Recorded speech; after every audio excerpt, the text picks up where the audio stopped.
여러분 안녕하십니까. 오늘은 또 무슨 내용으로 소개를 할까 살짝 고민도 했는데, 조금 전에 이제 물을 주면서 일반적으로 그 분재는 가장 중요한 것이, 분재 관리에 있어서 가장 중요한 것이 물주기입니다.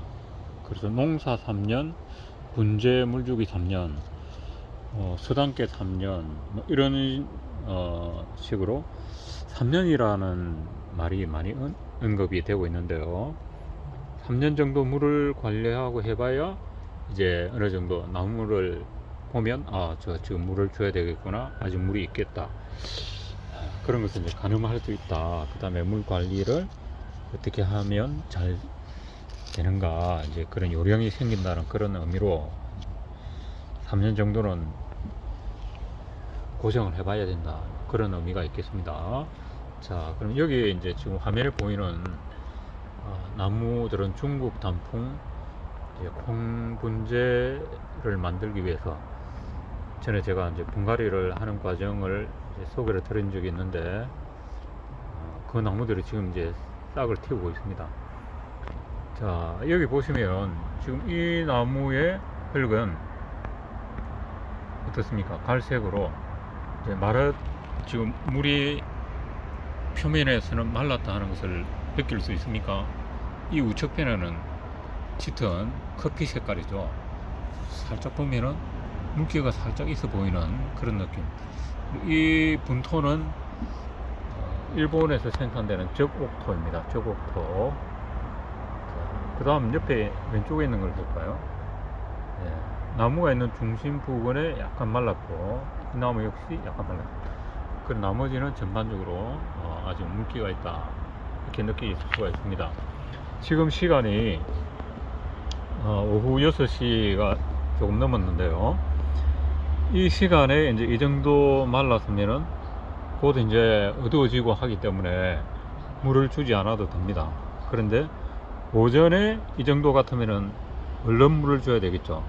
곧 해가 뜨고 이제 온도가 올라가기 때문에, 그래서 물을 줘야 되고, 자, 그 다음에 이렇게 보고 확인이 되기 전에 이게 봐서 이 물이 있나 없나 이렇게 확인이 안 된다면 손으로 살짝 이렇게 파보는 겁니다.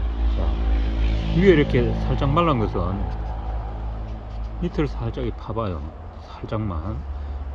그래도 지금 밑에도 거의 물기가 없는 상황이죠. 자, 이렇게 되면은 이제 물을 곧 줘야 되는 그런 상태입니다. 그 다음에 이 정도는 살짝 보면은 밑에는 약간의 이제 습기가 있는 거죠. 일단 이런 상태는 분토의 색깔로서 충분히 구분이 가능합니다.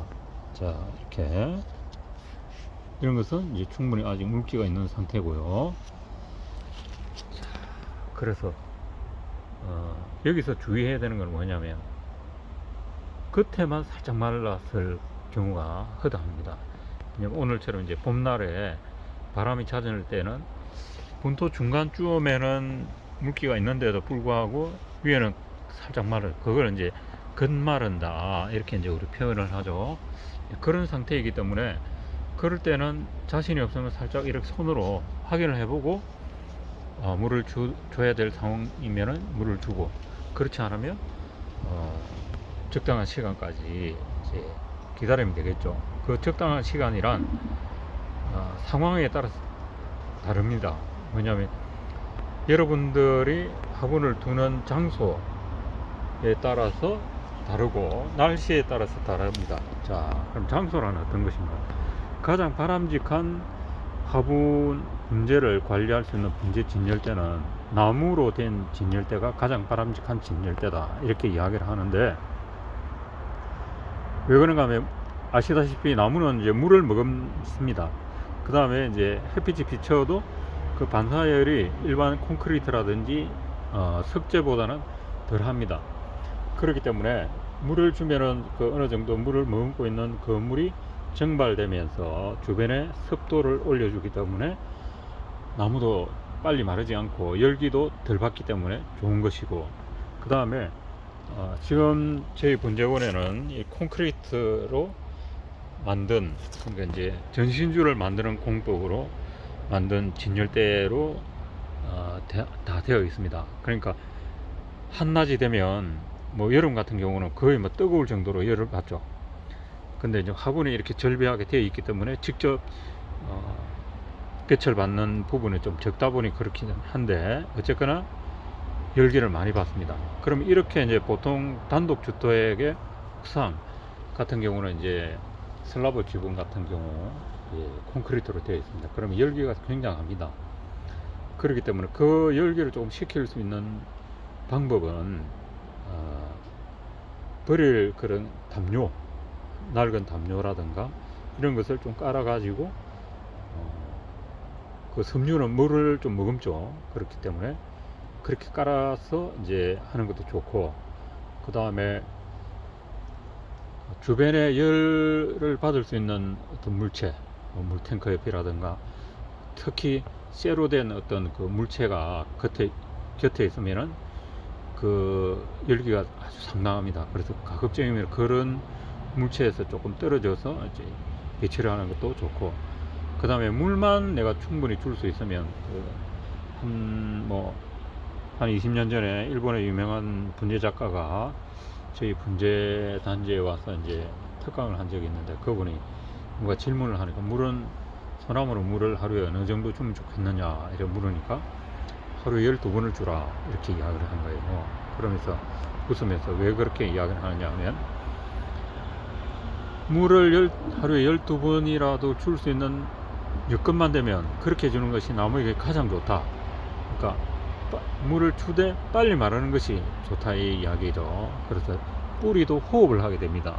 자, 우리가 이제 일과가 끝날 시간이 되는데, 각자 이제 댁으로 돌아가시면은 이제 뭐 샤워도 하실 것이고 발도 씻고 뭐 이렇게 다 합니다. 씻는데 하루 종일 이제 이렇게 일을 하다가 발에 땀이 차고 뭐 이렇게 하니까 씻는데, 씻고 나면 어떻게 합니까? 마른 수건으로 깨끗이 발가락 사이사이를 다 닦죠. 그 닦고 나서도 개운하지 않으면 또 닦고 그렇게 할 겁니다. 그것처럼 우리가 씻을 때는 충분히 물에 담궈서 세제를 이용해서 발을 다 씻지만, 또 씻고 나서는 깔끔하게 물기를 닦아야 개운하다. 그리고 물기가 남아있으면 발에 어떻게 해요? 그런 부작용이 생기죠. 그러니까 줄 때는 충분히 주되, 그냥 있을 때는 또 공기가 이렇게 유통이 될 수 있도록 그렇게 해야 뿌리가 튼튼하게 자라는 거예요.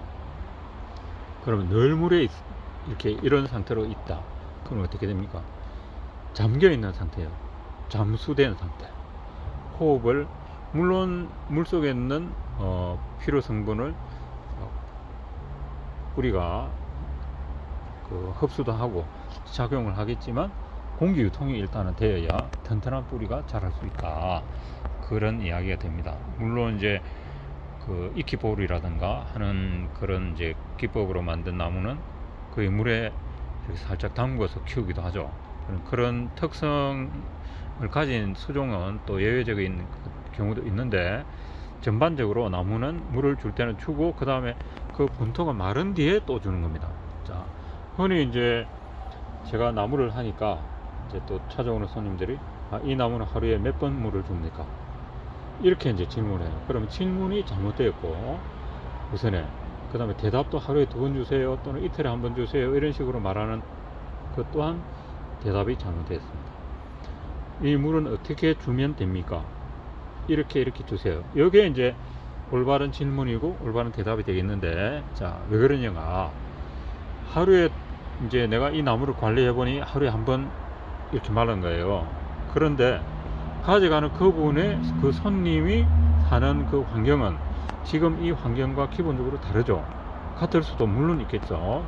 그렇기 때문에, 자, 물을 어떻게 관리하면 되겠습니까? 이렇게 하면, 그러면 나무를 관리할 장소가 어디입니까? 네, 아파트에 사는데 창가에 둘 겁니다. 단독주택에 사는데 옥상에 둘 겁니다. 마당에 둘 겁니다. 어디에 둘 겁니다. 이렇게 하면 그 환경에 맞게 물을 이제 줘야 되는데, 첫날 자, 아침에 일어나서 물을 한번 줍니다. 그러면 만약에 직장 생활을 하시면은 충분히 물을 주고 퇴근을 만약에 6시 내지 7시에 해서 이제 퇴근해서 보니 나무가 아직 살짝 물기가 있더라, 아니면 이렇게 바짝 말랐더라. 그러면 어떻게 해요? 내가 출근할 때 물을 주니까 물이 좀 부족한데, 야, 이거 어떻게 하지? 중간에 집에 전화를 해서 가족들에게 물을 주라고 좀 이야기를 해야 되겠다. 마침 가족들이 집에 있으면 괜찮은데 가족들이 아무도 없다. 그러면 어떻게 하고 있어요? 바를 걸 대비해서 밑에다가 살짝 물을 받침을 두고 물이 보충될 수 있도록 그런 조치를 하고, 그 다음에 그 이후에 분갈이를 내가 할 때는 물이 조금 더 오래 갈 수 있는 분토를 준비를 해야죠. 자, 기본적으로 입자가 가늘수록 보수력이 높고 입자가 클수록 보수력이 낮습니다. 이해되시죠? 공극이 크면 그 공극 사이로 공기가 유통이 되면서 빨리 마르고, 이 촘촘하면은 공기가 유통이 적기 때문에 덜 마르고요. 그 다음에 보수력이 높은 흙. 자, 지금 여기는 전부 다 이제 저곡토를 썼는데요. 이렇게 저곡토를 쓰는 이유는 나무 자체가, 이 화분 자체가 작습니다. 그리고 이 단풍이 물을 좋아하기 때문에 약간 보수력을 높은 흙을 사용했습니다. 그러면 이 가지고 계신 나무가 만약에 마사토인데 마사토 입자가 좀 굵은 것이다. 그러면 마사토 입자를 적은 것을 두고 거기다가 더 보수력을 높이려면 저곡토를 일정량을 섞어주면 되고, 더 보수력을 높이려면 전량 저곡토를 쓰면 되겠죠. 저곡토도 입자가 대중소가 있으니까 입자가 크기에 따라서 적절하게 선택을 하시면 되겠습니다. 그 정도로 일단은 말씀대로 물 이야기만 해도 굉장히 오랜 동안 이야기할 거리가 많아요. 일단 그렇고, 그 다음에 두는 장소에 따라서 마르는 정도가 다르고, 그러면 최적의 장소는 어딘가? 내가 물을 하루에 2번 주든 3번 주든 어쨌든 물을 줄 수 있는 준비가 됐다. 그런데 그러면은 어디에 두는 것이 가장 좋은가? 단적으로 말씀드려서 빨래가 잘 마르는 자리가 나무를 키우기가 딱 좋은 자리다. 번제로서 기본적으로 양수를 기준으로 하는 겁니다. 그러니까 바람이 잘 통하고, 그 다음에 햇빛이 충분히 들어오는 자리가 나무가 잘 자라는 자리다. 최적의 자리다. 이렇게 말씀을 드릴 수 있겠습니다. 바람이 나무를 흔들게 되면 오옥신이라고 하는 호르몬이 생성이 됩니다.